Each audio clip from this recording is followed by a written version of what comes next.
지난주에 그 침례 요한이 감옥에 갇혀서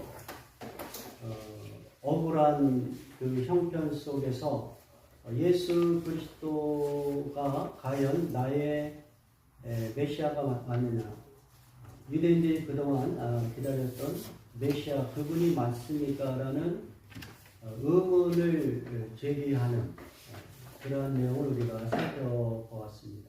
그때 예수님께서 본인의 사역을 설명하시면서 죽은 자를 살리시는 사역, 그것은 하나님만이 하실 수 있는 사역이기 때문에 예수님이 바로 그 메시아라는 것을 간접적으로 이야기하시면서 나로 인하여 실족하지 않는 자는 복이 있다. 너희가 여러 가지 형편상 의심이 있을지라도 그러나 예수 그리스도를 끝까지 신뢰하고 믿는 자, 그들에게 하나님의 복, 천국이 주어진다는 이제 그런 메시지를 제자들에게 이제 전하시죠. 그러니까 침례 요한이 보낸 제자들에게 그것을 알려주라고 이렇게 보내시고, 그 다음에 오늘 본문에 보니까 그들이 떠나는 그 침례 요한의 제자들이 떠난 다음에 이제 예수님께서는 침례 요한이 어떤 사람인가를 설명하려고 하시는 거예요. 그러면서 예수님의 제자들에게 그렇게 물어보시는 거죠. 너희가 무엇을 보려고 광야에 나갔더냐. 그러니까 이 말은 1차적으로는 침례 요한이 사역하였던 그 광야를 생각할 수가 있어요. 유대 광야에서 침례 요한은 보통 사람들의 그 삶의 현장을 벗어나서 광야에서 메뚜기와 그 어떤 그 석청 꿀을 먹으면서 낙타 털로 된 옷을 입고 그렇게 아주 검소하게 생활하면서 회개하라, 천국이 가까웠다라고 하는 그런 메시지를 증거한 그 장소가 유대 광야거든요. 그러니까 자, 너희 예수님의 제자 그리고 함께 있는 다른 무리들에게 이렇게 질문을 하는 것이죠.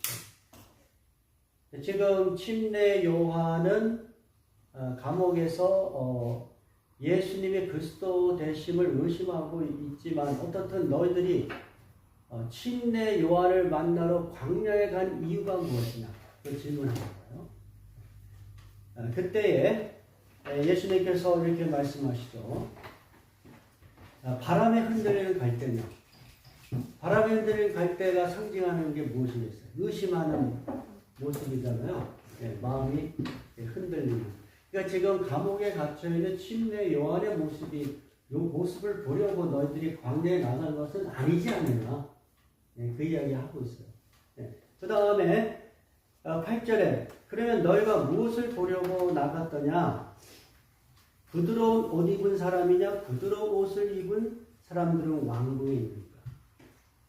너희들이 유대 광야에 간 것은 이 헤롯과 같은 화려하고 사치한 권력이 있는 세상 속에서 능력이 있는 삶을 살아가고 있는 사람, 그 어떤 사람을 만나기 위하여 유대 광야에 간 것이냐? 그것은 아니지 않느냐.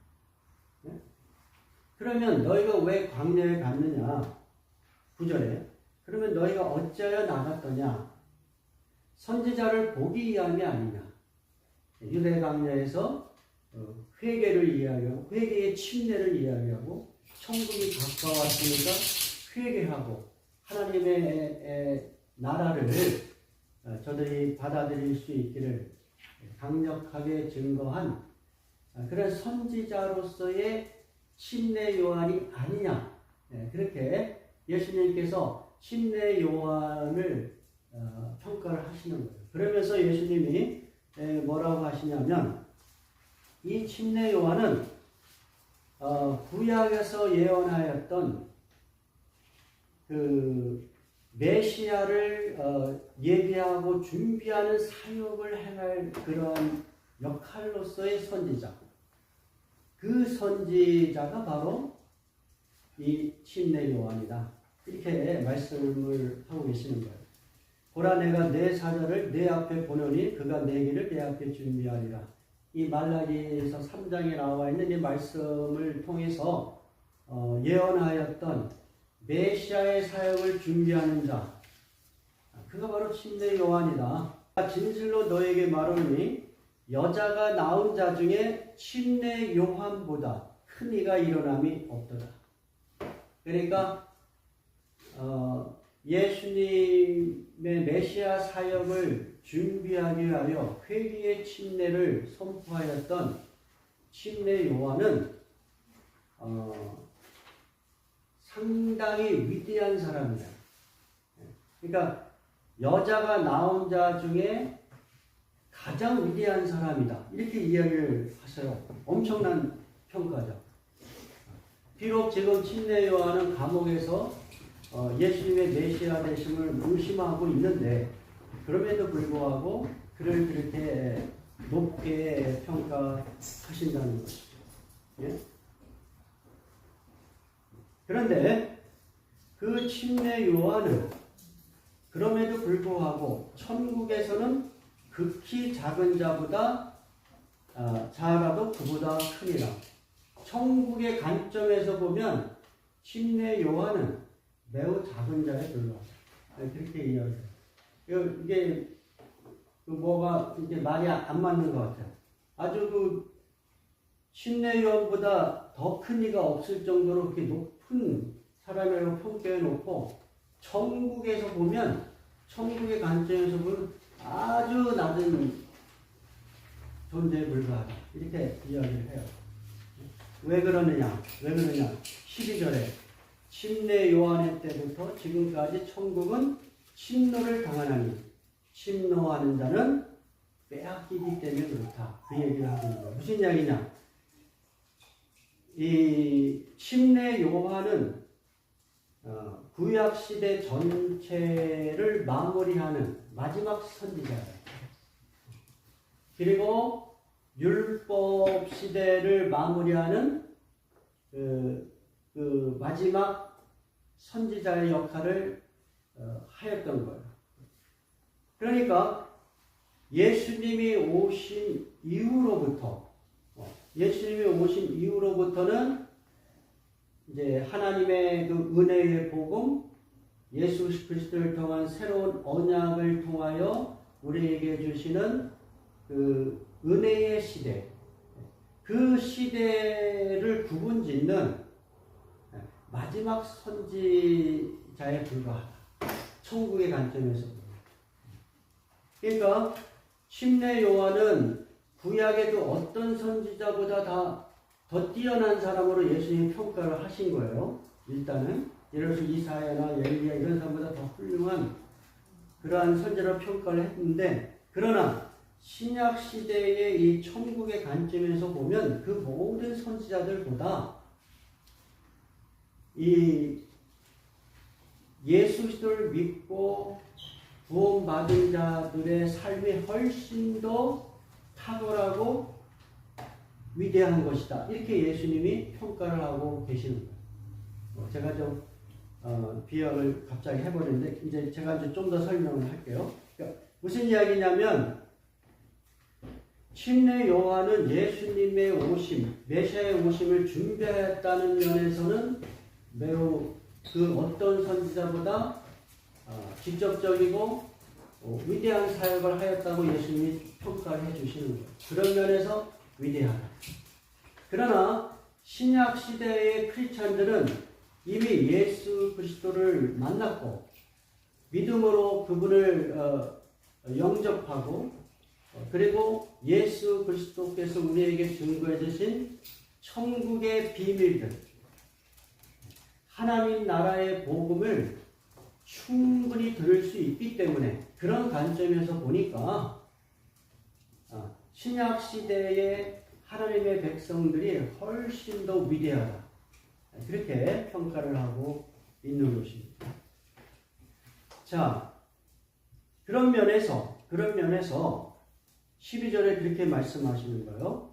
자, 침례 요한의 그 이후부터는 침례 요한의 때부터 지금까지 그 이후부터는 예수님이 오시는 그 시점부터는 천국은 침노를 당하나니 침노하는 자는 빼앗느니라 이렇게 이야기를 합니다. 그래서 이제 우리나라 성경에서 이 침노를 당한다라는 말이 좀 어렵게 우리가 해석이 되는 것 같은데, 그러나 이 침노를 당한다라는 이 헬라어 단어 비아제타이라는 이 단어는 하나는 수동태, 또 하나는 이 중간태로 해석이 가능한 그러한 그 모양을 띠고 있어요. 그런데 우리나라 성경은 이것을 침노를 당한다라고 수동태로 이렇게 해석을 했어요. 그런데 NIV 성경, 여러분이 그 주보 노트에 나와 있는 NIV 성경은 그것을 중간태로 번역을 한 거예요. 그러다 보니까 The kingdom of heaven has been forcefully advancing 이렇게 되어 있어요. 그러니까 이 천국은 힘차게 뻗어 나간다 이런 의미로. 그러니까 천국은 어떤 힘에 의하여 빼앗기는 듯한, 그러니까 침범을 당한 듯한 그런 모습을 해석하기보다는 이제 예수님이 이 땅에 오셔서 천국의 복음을 증거하고 그래서 예수를 믿는 사람들에 의하여 그 하나님의 나라 천국이 확장이 되는데 그것을 이런 식으로 표현을 하는 거야. 하나님의 나라가 확장이 된다. 그것을 어떤 식으로 표현하는 것이냐? 천국은 힘차게 뻗어나가고 있다. 그리고 그 천국은 어떤 자들에 의하여 형성이 되느냐? 침노하는 자는 빼앗느냐? 침노하는 자들에 의하여 형성이 된다고 이야기하는 거야. 그래서 침노하는 자도 역시 뭐라 그럴까요? 힘으로 무엇인가를 강압적으로 빼앗는 그런 부정적인 의미가 아니라 어떤 그 강렬한 열정을 가지고 어떤 용기 있게 행하는 자를 표현할 때 쓰는 그런 단어로 이 부분을 해석할 수가 있는 것이죠. 그러다 보니까 이 forceful man이라는 것을 어떤 부정적인 의미에서의 그 힘을 사용하는 그런 의미가 아니라 이 천국을 아주 사모하기 때문에 열정적으로 그 하나님의 통치, 예수 그리스도에 의하여 형성된 그 하나님의 통치를 마음에 아주 깊이 사모하고 그리고 그것을 위하여 자기의 삶을 다 바칠 수 있는 그런 열정을 갖고 있는 자들에 의하여 천국이 어떻게 해요? 힘차게 뻗어 나간다. 이런 차원에서 예수님이 말씀을 하고 계시는 거예요. 이러한 그 하나님의 백성들이 천국에 대해 어떤 자세로 살아야 되는지를 설명하다 보니까 예수님께서 이제 13절에 그렇게 비판을 하시는 겁니다. 무슨 이야기냐면, 저 바리새인이나 서기관들은 침례 요한의 메시지에 대하여 또 예수님의 메시지에 대하여 전부 다 무관심하고 반응을 보이지 않았다. 그것을 이제 설명하려니까 그렇게 예수님이 말씀을 하고 계시는 거예요. 이 세대를 무엇으로 비유할까? 어린아이들이 장터에 앉아서 어떤 그 놀이를 하는데 막 피리를 불고 그러면은 그 피리에 따라서 또 같이 반응을 하고 춤도 춰야 되는데 춤도 추지 않는 것과 같아. 바리새인이나 저 서기관들 소위 율법을 잘 지키고 잘 알고 그리고 메시아를 간절히 기다린다고 하는데 실상은 침례 요한의 메시지나 예수 그리스도의 메시지에 대한 반응이 없는 거예요. 무관심해 버린 그 모습을 이렇게 표현하는 거예요.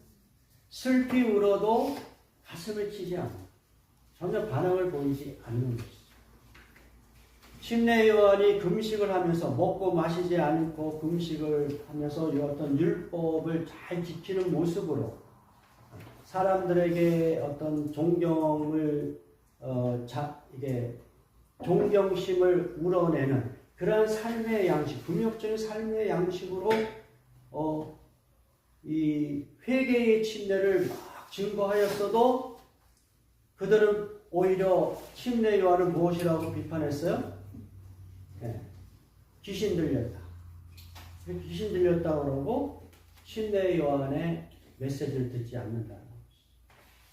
자, 반대로 인자는 예수 그리스도는 침례 요한과 전혀 다른 방식으로 삶을 보여줍니다. 율법의 방식이 아니라 오히려 먹고 마시고 또 그 율법의 관점에서 보면 같이 교제해서는 안 되는 존재들, 세리, 무슨 그 죄인이라고 평하는 그러한 사람들, 율법의 관점에서 보면 그 이방인들 이런 사람들과 교제하는 것은 매우 부정하게 되는 거예요. 율법적으로.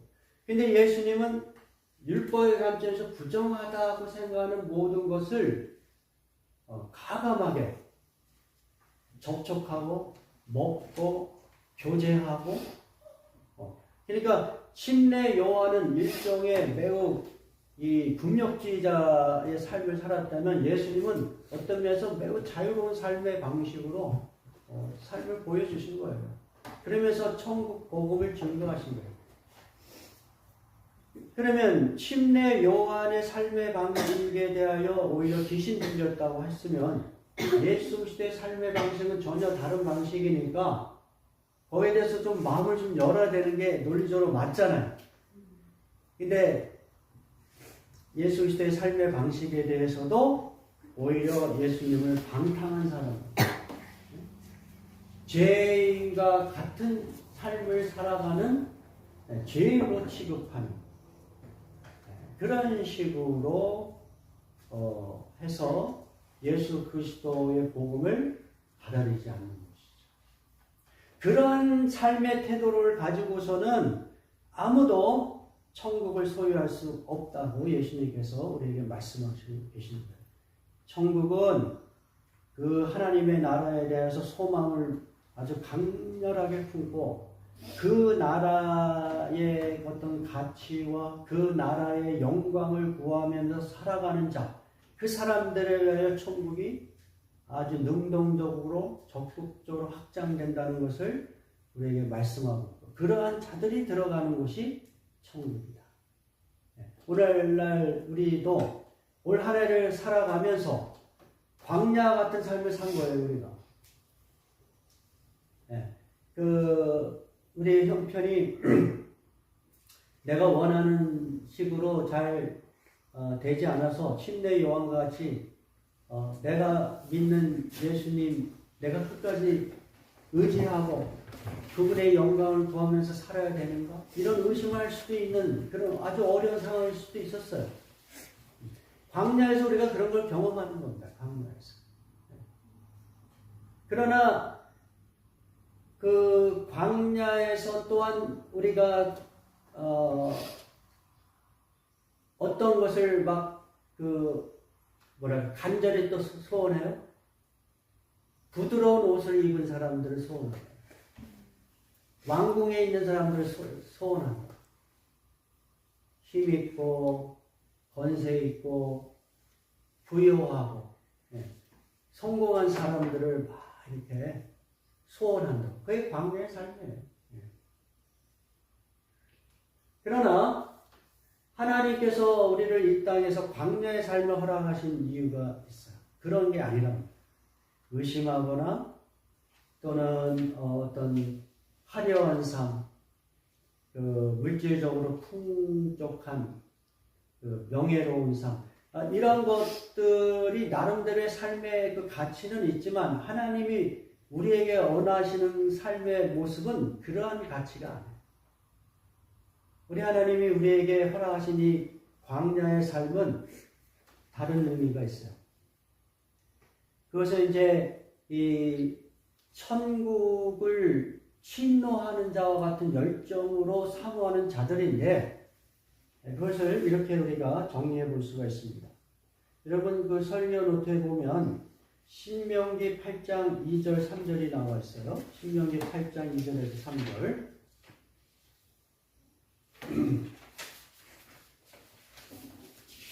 이 말씀 같이 한번 봉독을 하겠습니다. 내 하는 여호와께서 이 40년 동안에 내게 광야길을 얻게 하신 것을 기억하라. 이는 너를 낮추시며 너를 시험하사 내 마음에 어떠한지 그 명령을 지키지 않는지 알려 하십니다. 너를 낮추시며 너를 줄게 하시며 또 너도 알지 못하며 내 열조도 알지 못하던 만나를 내게 먹이신 것은 사람이 떡으로만 사는 것이 아니요 여호와의 입에서 나오는 모든 말씀으로 사는지를 내게 알게 하려 하시니라. 예수님께서 우리에게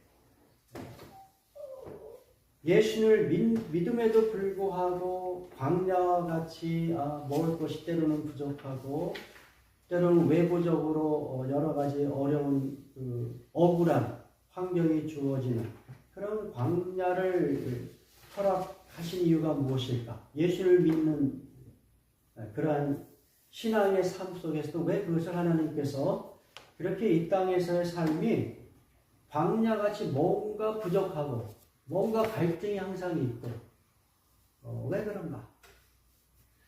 그것을 허락하신 하나님의 뜻을 우리가 이제 신명기를 통해서 살펴볼 수 있는 것이죠. 무엇 때문에? 첫 번째는 너를 낮추시며. 그러니까 우리 광야 생활을 통해서 하나님이 허락하신 그 악 조건 속에서 먼저 자기 자신을 돌아볼 필요가 있습니다.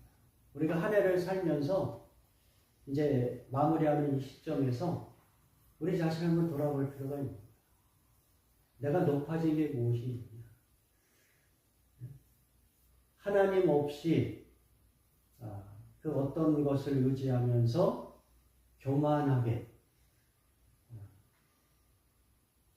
하나님보다 더 많이 의지하였던 것, 그런 것들을 광야에서 어때요? 내려놓는 거예요. 내가 그렇게 나름대로 머리를 쓰고 열심히 살았는데 결국은 나의 삶이 광야와 같아. 그 이야기는 뭐냐면 내 힘으로 살 수 없어. 이 광야의 삶을 생존하고 여기서 너가 풍족함을 누리려면 내 힘으로 살 수 없는 거야. 내가 그렇게 열심히 일했는데도 그렇게 머리를 쓰고 살았는데도 그러니까 그 얘기는 뭐냐면 하나님께서 우리에게 우리를 낮추시는 거야. 내 힘으로 그렇게 다 되는 것이 아니다. 응? 그리고 너희가 살아갈 수 있는 힘은 이 이스라엘 백성이 광야에서 먹었던 만나와 같이 하나님의 입에서 나오는 모든 말씀으로 사는 것을 알려 하려 하십니다. 하나님의 공급하시는 그 어떤 영적인 힘, 그 메시지, 그 약속, 이런 것들을 붙들면서 살아가는 것이 광야의 삶을 훨씬 풍성하게, 그리고 그 광야가 결국은 가나안으로 들어가는 하나님의 나라 천국으로 들어가는 그런 귀한 그 약속이 보장된 그러한 삶이라는 것을 우리에게 말씀하고 있는 것입니다.